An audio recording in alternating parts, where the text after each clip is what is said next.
Hi friends, எல்லாருக்கும் வணக்கம். எல்லாரும் எப்படி இருக்கீங்க? எல்லாரும் நல்லபடியாக இருக்கிறதுக்கு நான் கடவுளை வேண்டிக்கிறேன். எல்லாருக்குமே ஜெய் ஜெகநாத் நமஸ்கார். இன்று பிறந்தநாள் திருமண நாள் கொண்டாடும் அனைவருக்கும் நல்வாழ்த்துக்கள். எல்லாரும் எப்போதும் ஹாப்பியாக இருங்க. இன்றைக்கி என்ன வீடியோ பார்க்க போகிறோம் அப்படின்னா, சாவித்திரி பூஜைக்காக நான் புடவை வாங்கினதை நீங்கள் பார்த்துருப்பீங்க. வளையல் எல்லாமே வாங்கிட்டேன். எனக்கும் அக்காவும் சேர்த்து வாங்கிட்டு அக்காவுக்குமே கொடுத்து விட்டாச்சு. அதை தான் நீங்கள் பார்க்க போகிறீங்க. அக்காவுக்கு புடவை வந்து சிவராத்திரி பூஜை எப்போ வாங்கினது, அவங்க இப்போதைக்கு வேணால் நெக்ஸ்ட் டைம் வாங்கிக்கிறேன்னு சொன்னனால அதே புடவையை கொடுத்துருக்கேன். சிவராத்திரி பூஜையில் பார்த்த சப்ஸ்கிரைபர் மட்டும் தான் பார்த்துருப்பீங்க. அதுக்கப்புறம் புதுசாக சப்ஸ்கிரைபர் வந்திருப்பீங்களா, அவங்களும் பார்க்காம இருந்திருப்பீங்க. அதனால் நான் எந்த மாதிரி வளையல் எடுத்தேன், அக்காவுக்கு புடவை எப்படி இருந்தது எல்லாமே தான் இந்த வீடியோவில் பார்க்க போகிறோம். இப்போ தான் என்னோடய வீடியோ ஃபஸ்ட் டைம் பார்க்குறீங்க அப்படின்னா please like share then subscribe பண்ணிவிட்டு பாருங்கள். வாங்க வீடியோக்குள்ளே போகலாம். அதுக்கு முன்னாடி வந்து பர்த்டே விஷஸ்க்கு நான் நிறைய பேர் சொல்லி விஷ் பண்ணுறது சில பேர் ஸ்கிப் பண்ண சொல்கிறீங்க. என்கிட்ட விஷ் பண்ண சொல்கிறவங்க வந்து என் குழந்தைக்கு, என் பையனுக்கு, என்னோடய ஃப்ரெண்ட்ஸுக்குன்னு சொல்லி இதுதான் நான் உங்களுக்கு பெரிய சர்ப்ரைஸாக வச்சுருக்கேன், உங்களை தான் நான் நம்பியிருக்கேன்னு சொல்லி சொல்கிறாங்க. அது விஷ் பண்ணல அப்படின்னா அவங்க கொஞ்சம் சேட் ஆகுறாங்க. அது கொஞ்சம் கஷ்டமாக இருக்குது, அவ்வளோதான். என்னோட விஷஸ் வந்து அந்த குழந்தைங்களுக்கு சொல்கிறவங்களுக்கு ஹாப்பியாக இருக்குது அப்படின்னா இதை செய்கிறதுல எந்த தப்பும் இல்லைல்ல. எனக்காக இதை கொஞ்சம் அட்ஜஸ்ட் பண்ணிக்கோங்க. இன்றைக்கி வந்து மோனா அப்படிங்கிற ஐடியிலேருந்து அவங்க பையன் மௌலிஷ்க்கு பர்த்டே. ஹாப்பி பர்த்டே தம்பி, ஹாப்பியாக இருங்க. எனக்கு இந்த பேர் சரியாக வாசிக்க தெரியல. சாந்திரசாகன் அப்படிங்கிற ஐடியிலேருந்து சேம் சாந்திரலோகன் ஆர் லாகன் இருக்குது. நான் சந்திரலோகன்னே விஷ் பண்ணுறேன். சந்திரலோகன் தம்பி ஹாய், ஹாப்பி பர்த்டே, ஹாப்பியாக இருங்க. அதுக்கப்புறம் அனுசியா அப்படிங்கிறவங்க அவங்க ஹஸ்பண்ட் நேம் மென்ஷன் பண்ணல, அவங்களுக்கு இன்றைக்கி வெட்டிங் அனிவர்சரி.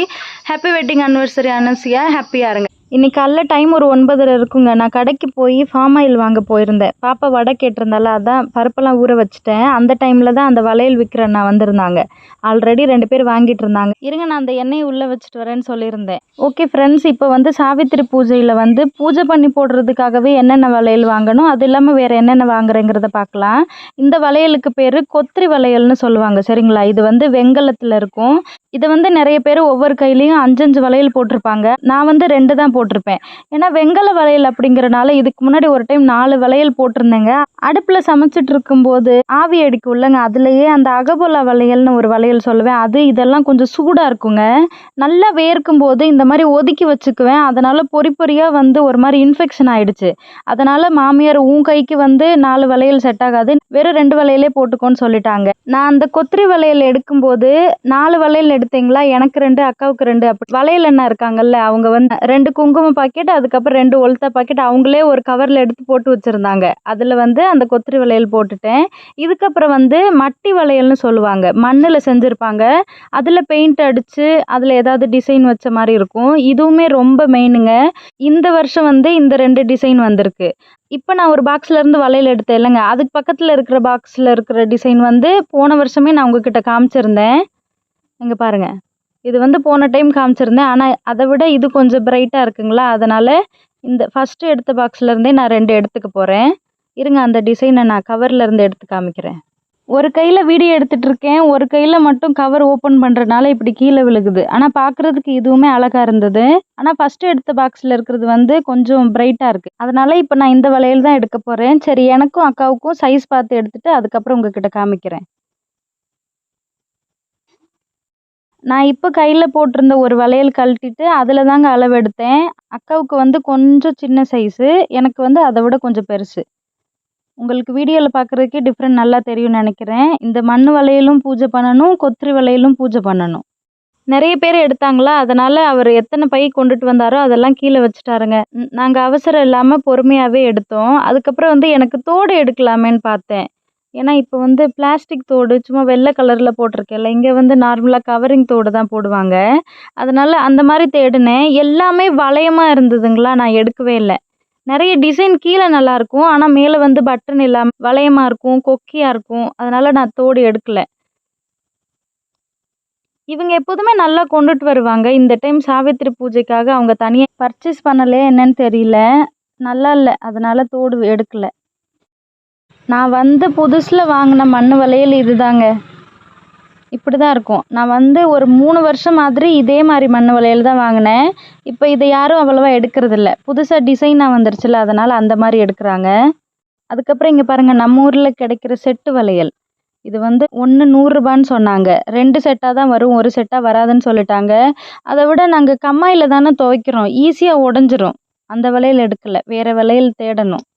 இப்போ வந்து அக்காவுக்கு அகபுல்லா வளையல் எடுக்கலான்னு பார்த்தேன். என்கிட்ட வந்து இருக்குங்க. நான் எங்கேயாவது வெளியே போனா வந்தா போட்டுக்குவேன். இல்லாட்டி ஃபங்க்ஷன் அப்போ தான் பெரிய வளையல் போடுவேன். வீட்ல வந்து சின்ன அகபுல்லா வளையல் தான் போடுவேன். அவங்களுக்கு வந்து எப்படியும் பூஜைக்கு தானே போடுறாங்கன்னு சொல்லிட்டு கொஞ்சம் பெருசா பார்த்தேன். இதில வந்து வளையல் நல்லா இருந்தது. ஆனா இந்த மாரி பட்டையா இருக்கிற வளையல்ல வந்து ஒரு இடத்துல ஒரு சின்ன பூ மாதிரி மேலே ஒட்டியிருப்பாங்க. அது வந்து சேலைய இழுத்துரும். சேலையில ஏதாவது டிசைன் இருக்கு, இல்ல பட்டு இருக்கு. இப்போ நம்ம எங்கேயாவது நடந்து போறோம். நாங்க எப்போதுமே தலையில முக்காடு போட்டிருக்கணும்ல, அப்போ வந்து வளையலோட சேர்த்து கூட நாங்க பிடிக்கிற மாரி இருக்கும். அது வந்து இழுத்துருங்க. புது சேலை இந்த வளையல்னால இழுத்து ஒரு வேளை ஒரு நூல் இல்லாமையோ, கிழிஞ்சிருச்சு அப்படின்னா அது ரொம்ப கஷ்டம்ல. அதனால அந்த மாரி வளையல் அதிகமா யாரும் எடுக்க மாட்டாங்க. 2, 3 பாக்ஸ் மாரி காமிச்சாங்கங்க. எல்லாமே அதே வளையல். அதுக்கப்புறம் கொஞ்சம் பழசா இருந்தது. அதே பூ மேல இருந்தனால நாங்க எடுக்கவே இல்ல. எல்லாத்துலயுமே அது இருந்ததுங்க. அதனால அகபோலா வளையலுக்கு பதிலா அக்காவுக்கு ஒரு தாலி எடுத்து குடுக்கலான்னு இந்த வளையல எடுக்கல. இந்த மாரி பாக்ஸ்ல இருக்கிற தாலியெல்லாம் ரூ. 150 இல்ல ரூ. 130 சொல்லுவாங்க. இது வந்து ரொம்ப சிறுசா இருந்தது கயிறு. மணியுமே சிறுசா இருந்ததுங்களா, அக்கா வந்து அந்த மாரி போட்டதே இல்ல. நான் ஒரு டைம் கூட பார்க்கல. நான் வந்து சுடிதார்லாம் போட்டா சின்ன தாலி ஒண்ணு போடுவேன் தெரியுங்களா? நல்ல கழுத்த கொஞ்சம் ஒட்டி இருக்கிற மாரி. அந்த மாரி வேணா போட்டுருக்காங்க. அந்த மாரி கிடைக்கல. அதுக்கப்புறம் அக்கா நீங்க பழைய வீடியோஸ்ல கூட பாருங்க. இப்ப நான் ஒரு தாலி எடுத்திருக்கேன் பாருங்க. அதுல வந்து 2 லைன் வந்த மாரி இருக்கும். அக்கா கொஞ்சம் ஜிகு ஜிகுன்னு போடுவாங்களா, அத எடுக்கலாமா? இல்லையா? வேற ஏதாவது பார்த்துட்டு கிடைக்கலன்னா இத எடுத்துக்கலாங்கிற மாரி தான் தனியா எடுத்து வச்சேன். அப்புறம் நான் எந்த அளவுக்கு பார்த்தனோ எல்லாமே அந்த சின்ன சின்ன சைஸுங்க. அதனால அந்த தாலி எடுக்கல. நான் ஃபர்ஸ்ட்டு ஒரு தாலி எடுத்திருந்தேனே, அதையே எடுத்து வச்சுக்கலான்னு விட்டுட்டேன். இதெல்லாம் அக்காக்கு புடிக்காது. அதுக்கப்புறம் அந்த பாக்ஸ்ல இருந்த சில தாலியோட டிசைன் எல்லாம் உங்ககிட்ட காமிச்சுட்டு இருந்தேன். இந்த மாரி தனியா டாலர் இருக்கிறது வந்து மணி தனியா, டாலர் தனியா வாங்கிக்கலாம். இதுவுமே ரேட் கொஞ்சம் அதிகமா தான் சொல்லுவாங்க. எல்லா டாலர்லயுமே சிவப்பு, பச்சை கலந்த மாரி இருந்தது. நல்லா இருந்துச்சு. ஆனா மணி இப்ப நான் போட்டிருக்கிற மாரி பெரிய மணி இல்ல. என்னோட தங்க தாலி இருக்குல்லங்க, அதுல இருக்கிற மணி மாரி கொஞ்சம் சிறுசா இருந்துச்சு. எடுக்கல.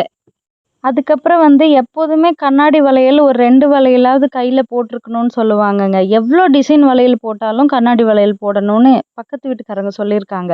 அதே மாதிரி நான் பார்த்த கண்ணாடி வளையல்ல இந்த ஒயிட் ஸ்டோன்ல இருக்கிறது எனக்கு புடிச்சிருந்தது. 2 பேருக்கும் ஒரே மாதிரியே எடுத்தேன். உனக்கு வேற டிசைன், எனக்கு வேற டிசைன். அதுக்கப்புறம் பிரச்சனை வந்துரக்கூடாது இல்லைங்களா? அதனால அதே மாரி அக்காவுக்கு சின்ன சைஸு, எனக்கு பெரிய சைஸ் எல்லாமே எடுத்தாச்சுங்க. இதுக்கப்புறம் வந்து ஒரு நெயில் பாலிஷ் எடுக்கணும். ஃபேர் அண்ட் லவ்லி இல்ல. அது மட்டும் எடுக்கணும். இது சொல்ல மறந்துட்டேங்க. எனக்கு வீட்ல போட்டுக்கிறதுக்கு கொலுசு எடுக்கலான்னு பார்த்துட்டுருந்தேன். அதுல வந்து என் காலுக்கு ரொம்ப சின்ன கொலுசு வந்து நல்லா இருக்காது. எல்லாருமே சொல்லுவாங்க, "உன் காலுக்கு கொஞ்சம் பெரிய கொலுசு, செயின் வச்ச மாதிரி இருக்கிறது தான் நல்லாயிருக்கும். எங்கள மாரிலாம் நீ சிம்பிளா போடாத." நான் சொன்னேன், "சும்மா வீட்ல போட்டுக்கிறது தானே போட்டுக்கலான்னு" சொல்லியிருந்தேன். என்கிட்ட இருந்த வெள்ளி கொலுசு இருக்குங்க. நெறைய பேரு நான் வேற ஏதாவது தோடு போட்டா, வேற ஏதாவது கொலுசு போட்டா, "உங்க கொலுசு எங்க? தோடு எங்கன்னு?" கேட்பீங்கல்ல, அதனால தான். 2மே வீட்ல இருக்கு. என்னன்னா, நான் பெரிய கொலுசா போட்டிருந்தேன்லங்க, பாப்பாவையும் சரி, என்னையும் சரி, ஏதாவது ஒண்ணு சொல்லிக்கிட்டே இருப்பாங்க. கண்ணு வைக்கிறதுன்னு சொல்லுவாங்கல்ல, அது வந்து இப்ப எப்பயுமே இருக்கும். அதனால தனியா வேற இருக்கும். அதுல எதுக்கு மறுபடியும் பிரச்சனைங்கிறனால நான் 2 பேரோட கொலுசையுமே கழட்டி வச்சிருக்கேன். பாப்பா இப்பயுமே சும்மா சில்வர் கொலுசு தான் போட்டிருக்கிறா. நான் எடுத்த கொலுசெல்லாம் பெரியவங்க போடுறது. அது வந்து சின்னவங்களுக்கு இல்ல. அத விட சின்ன குழந்தைகளுக்கு வந்து செயின் வச்சது அவ்வளவா வராதுங்க. பாப்பா போட்டிருக்கிறது வந்து கொஞ்சம் கருத்துருச்சுங்களா, தேஜுவா ஒவ்வொரு டிசைன் தேடும்போது எனக்கு அக்காவோட ஃபர்ஸ்ட்டு பொண்ணு தான் ஞாபகம் வந்தது. ஹாஸ்டல்லாம் போறதுக்கு முன்னாடி ரொம்ப நாள் இங்க இருந்தாளா, அப்ப வந்து நான் ஏதாவது வளையல் வாங்கினேன் அப்படின்னா, "அத்தை எனக்கு செயின் வச்சு நல்ல முத்து இருக்கிற மாதிரி கொலுசு பாருங்கன்னு" சொல்லும். கொஞ்சம் சின்ன பிள்ளைங்களுக்கெல்லாம் செயின் வச்சது வராதுங்களா, அதனால கிடைக்காது. அதுக்கப்புறம் நானுமே கொலுசு எடுக்கலங்க. இப்போ வந்து பில் போட்டுக்கிட்டு இருக்காங்க. நான் வீட்டுக்கு போனதுக்கப்புறம் எல்லாமே காமிக்கிறேன். இப்போ எல்லாமே வாங்கிட்டு வந்தாச்சுங்க. அக்காவுக்கும் எனக்கும் நான் பிரிக்க போகிறேன். என் ஹஸ்பண்டோட அண்ணா வந்துக்கிட்டு இருக்காங்க. அவங்க வந்ததும் அக்காவுக்கு கொடுக்க வேண்டிய புடவை, அதுக்கப்புறம் வளையல் எல்லாம் கொடுத்து விடுவேன். எல்லாமே 2 பேருக்கும் சேர்த்து வாங்கியிருக்கேன். ஒரே மாதிரி. இரு. என்ன? ஆ, கையெடு. பூஜை பண்ணுற பொருள் இல்லைங்களா, அதனால நான் கீழே வைக்கல. இதை புடி. இந்த வளையல் சும்மா பிளாஸ்டிக். இது வந்து அந்த அண்ணா தேஜுக்காக ஃப்ரீயாக கொடுத்தாங்க. ஒத்த ஒத்த வளையல் போட்டாலும் கொஞ்சம் நல்லா தான் இருக்கும், அதனால வாங்கிட்டேன். இந்த 2 வளையலில் வந்து இது சிறுசு அக்காவுக்கு, இது வந்து எனக்கு. ஒல்தா அவங்களுக்கு ஒன்று, எனக்கு ஒன்று. இந்த கொத்ரி சுடின்னு சொல்லுவாங்க. இது வந்து இங்கே பாருங்க, அக்கா எப்போதுமே என்னை விட கொஞ்சம் சின்ன வளையல் தான் போடுவாங்க, அவங்களுக்கு அதுதான் பிடிக்கும். 2 வாங்கியிருக்கேன், எனக்கு 2. இது நெயில் பாலிஷ் எனக்கு, அவங்களுக்கு ஒரு கயிறு, எனக்கு ஒரு கயிறு. இது வந்து விரத கயிறு. நான் இதுக்கு முன்னாடியுமே சில டைம் கொஞ்சம் தப்பாகவே பூஜை பண்ணிட்டேங்க. இந்த விரத கயிறு வந்து பூஜை முடிச்சதுக்கப்புறம் வந்துட்டு நம்ம கையில் கட்டிக்கணும். இது வந்து அன்னைக்கு சாப்பிடாம இருந்துட்டு மறுநாள் காலைல குளிக்கும்போது கம்மாய்க்குள்ளே போடணும்னு சொல்லுவாங்க இதை. இந்த 2 குங்குமம் பாக்கெட்டுமே 10 ரூபா தான். எனக்கு இந்த பாக்கெட்டில் இருக்க கலர் தான் இன்னமும் ரொம்ப பிடிக்கும், கொஞ்சம் அதிகமாகவும் இருக்கும். இது வந்து இதுக்கு முன்னாடி ஒரு டைம் நான் வாங்கியிருப்பேன். ஆனால் பூஜை பண்ணும்போது கம்பல்சரி குங்குமமே பூஜை பண்ணணும், அதனால் ஒன்று வாங்கியிருக்கேன்.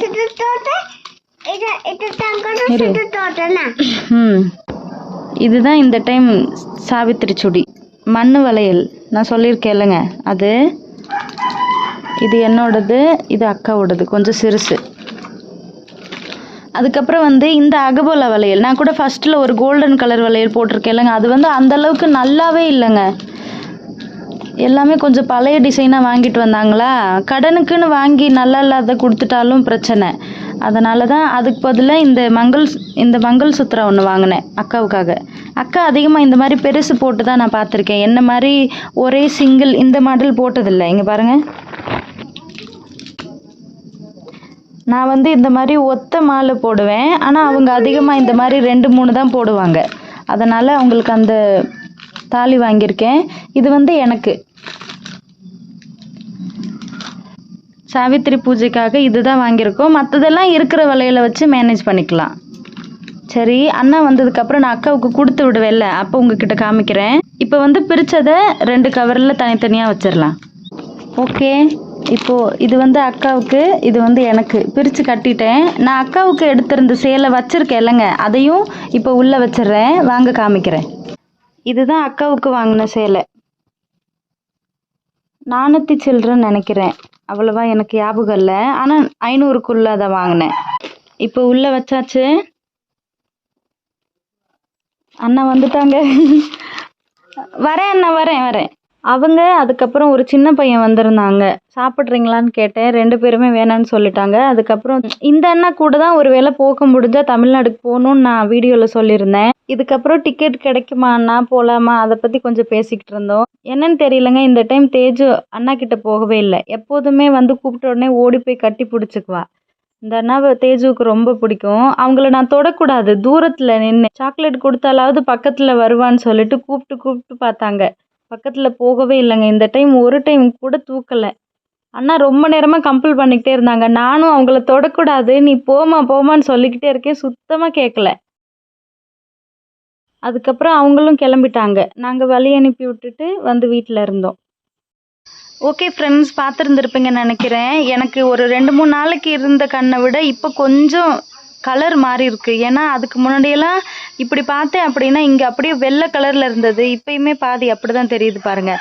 அந்த சிவப்பு கலர் நரம்பே தெரியாத மாதிரி இருந்தது, இப்போ கொஞ்சம் ஓகே. இப்போ கண் வலியும் அந்த மாதிரி இல்லை. அதை விட நான் மொபைல் அதிகமாக யூஸ் பண்ணுறதையே விட்டுட்டேன். கொஞ்சம் லிமிட்டாக இப்போ கொஞ்சம் நேரம் பார்க்குறேன் அப்படின்னா அதுக்கப்புறம் பார்க்குறதில்ல, அந்த மாதிரி தான் மொபைல் யூஸ் பண்ணிக்கிட்டு இருக்கேன். இப்போயும் கண்ணு வலிக்குதான்னு கேட்டவங்களுக்கு ரிப்ளை பண்ணிட்டேன். கேர் பண்ணிக்கிட்ட எல்லாருக்குமே ரொம்ப தேங்க்ஸ். ஓகே ஃப்ரெண்ட்ஸ், இன்றைக்கி வீடியோ அவ்வளோதான். சப்போஸ் உங்களுக்கு இந்த வீடியோ பிடிச்சிருந்தது அப்படின்னா please like, share, then subscribe me guys. Thank you, bye.